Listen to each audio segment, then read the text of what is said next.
नमस्कार, स्वागत है आपका आरवी न्यूज भारत में। मैं हूं आपके साथ पंखुड़ी सिंह। आइए बढ़ते हैं खबर की ओर।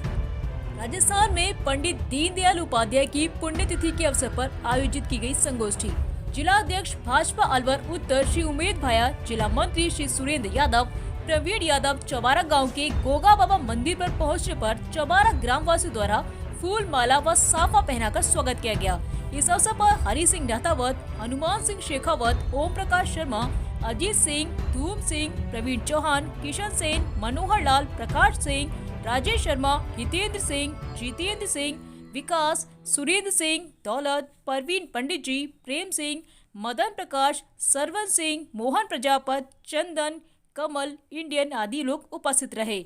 चौबारा से ब्यूरो संदीप कुमार की रिपोर्ट। दीनदयाल उपाध्याय जोड़ो है। वाह भाई, सर अपने बारे में बताएं।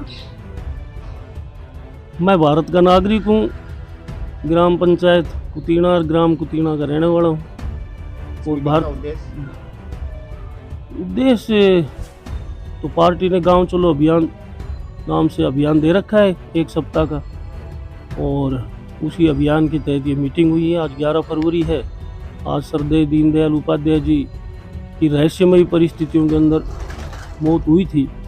भारतीय जनता पार्टी और पूरे देश और दुनिया उनके एकात्म मानव दर्शन से प्रेरित होकर के शांति की तरफ बढ़ना चाहती है। निश्चित रूप से उपाध्याय जी का जो जीवन दर्शन है वो पूरी, क्योंकि उन्होंने बहुत चीज़ें कही हैं कि जीवन का के अंदर जिस तरह से आज दौर भौतिकवाद का दौर, 3% लोग 23% संसाधनों पर कब्जा करके 27% प्रदूषण वो 3% लोग फैलाएं, तो निश्चित रूप से किसी न किसी दीनदयाल जी जैसे चिंतक को आना पड़ता है, जिनका पूरा जीवन का उद्देश्य भौतिकवाद से परे, क्योंकि फ्रायड का मनोविज्ञान सुख दे सकता है, चैन नहीं दे सकता। इस धारणा को उन्होंने खंडित किया। इसके लिए उन्होंने एकात्म मानव दर्शन का एक सारगर्भित जीवन दर्शन की पद्धति दी। ये जीवन केवल भौतिकवाद के लिए नहीं है, जीवन संस्कार के लिए है, जीवन श्रेष्ठतम आचरण के लिए है। ऐसा जीवन उन्होंने खुद का जीवन जिया भी और इसकी संदेश भी दिया दुनिया के अंदर। आज हम जिस अंधे युग के अंदर प्रवेश कर गए पाश्चात्य जगत के कारण, आज कोई किसी, चाहे यूक्रेन का मुद्दा हो, चाहे गाजा का युद्ध हो, और पूरे के पूरे उसका मैं सारगर्भित रूप में करना चाहता हूँ।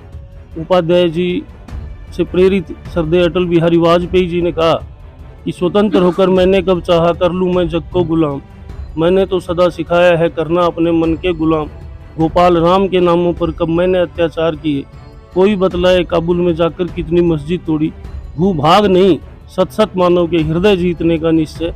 इसी पवित्र भाव के साथ दीनदयाल जी का जीवन रहा, जो सदियों सदियों तक संपूर्ण मानव को दिशा देगा, संपूर्ण मानव को प्रगति के पथ पर, शांति के पथ पर अवश्य रखेगा। धन्यवाद। थोड़ी सी देर में बातचीत करूंगा कि जब देश आज़ाद हुआ तो देश के सामने एक बहुत बड़ा यक्ष प्रश्न था कि देश के शासन की पद्धति कैसी हो।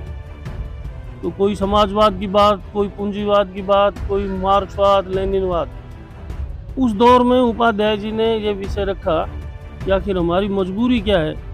हम हजारों लाखों सालों से दुनिया की सबसे बड़ी और अनवरत सभ्यता है और संस्कृति हमारी मजबूरी क्या है कि हम ये पाश्चात्य पद्धति से ही शासन चले।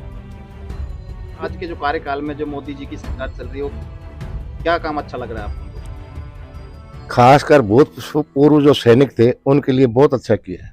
जो पहले जो पैसा बचा हुआ था, कौन सी स्कीम है जो अच्छी लगी आपको? OROP अच्छा काम कर रहे हैं। बीजेपी से मेरा जुड़ने का मतलब यही है कि बीजेपी जो पार्टी है वो राष्ट्र हित में काम करती है। जैसे धारा 370 हटाना, बाकी जो भी काम मेरे को अच्छे लगते हैं राष्ट्र हित के जो काम है, इसी से मैं इससे बीजेपी से जुड़ा। Thank you. सबसे बड़ा त्यौहार जिसको माने, राम मंदिर वाला मुद्दा जो उसका उद्घाटन किया अयोध्या। हमें सबसे अच्छा अपने जीवन का कि हमारे कार्यकाल में, हमारे जीवन में हमें देखने का सौभाग्य प्राप्त हुआ।